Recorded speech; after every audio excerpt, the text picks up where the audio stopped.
Hi guys, welcome back to my channel. আবারও চলে আসলাম নতুন একটা ব্লগ ভিডিও নিয়ে।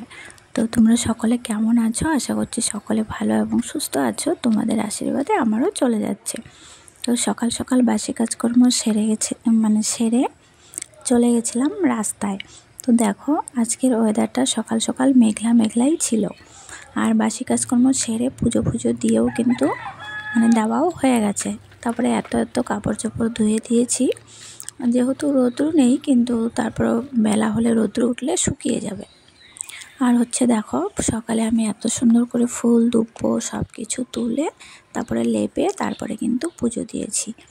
তারপরে চলে আসলাম কাঁঠাল। তো এই কাঁঠালটা আমার বরমশাই কিনে নিয়ে এসেছে, যেহেতু আমাদের শ্বশুরবাড়িতে কাঁঠাল গাছ নেই।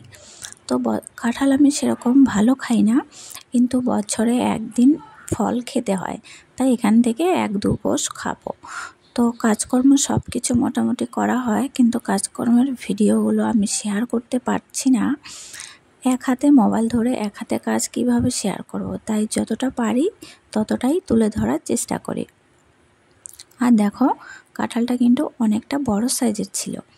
তো কাটলাম, কেটে সবাই মিলে এখন খাবো। কিন্তু দুঃখের কথা, কাঁঠালটা একটুকু মিষ্টি ছিল না, একটুকু না, পাঞ্ছা টাইপের ছিল। তো চলো, আমরা কিছুটা খেয়েছি আর কিছুটা আমার শাশুড়িদেরকে দিয়ে দিয়েছি। এই যে দেখো, 2 টুকরো করেছি। আর এখানে মেয়ে স্কুলে গেছিলো, স্কুল থেকে এসেছে, মেয়েকে ড্রেসটা চেঞ্জ করে দিলাম। আর আমার ভাসুরের ছেলের ড্রেসটা এখনও চেঞ্জ করেনি। তো ওই দেখো, ও খাচ্ছে। তো মেয়ে না কাঁঠাল খেতে ভালোবাসে না, কিন্তু ওই যে ভাইয়ের দেখা দেখি 1-2 কোষ খাচ্ছে। তারপর বড় বাবু বাজার দিয়ে গেল, বেগুন আরও কী অন্যান্য সবজি দিয়ে গেছে। তো এখানে দেখো, চচ্চড়িটা করা হচ্ছে। কি দিয়েছি বলো তো? শুটকা মাছ, বটবটি আর আলু। তো এই দিয়ে চচ্চড়ি করব, আর একটা রান্না করব, তোমরা দেখলেই বুঝতে পারবে। আর ভিডিওটা হয়তো বা বেশি ভালো লাগবে না, তোমাদের একঘেয়েমি হয়ে যাচ্ছে।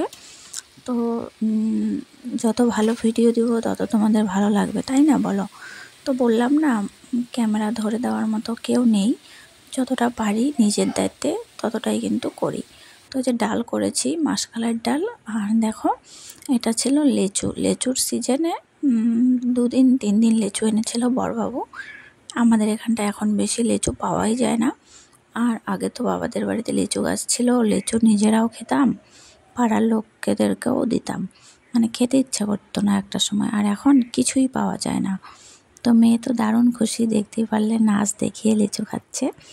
আর মেয়ের বড় বাবা বলছিল কি আমাকে দাও, তো মেয়ে দিতে যাচ্ছিল, পরে আবার নিচ্ছিল না। তো এই যে দেখো, আমার পরিস্থিতিটা এরকম। তো চলো, কেমন হয়েছে আজকের ব্লগটা অবশ্যই জানিও।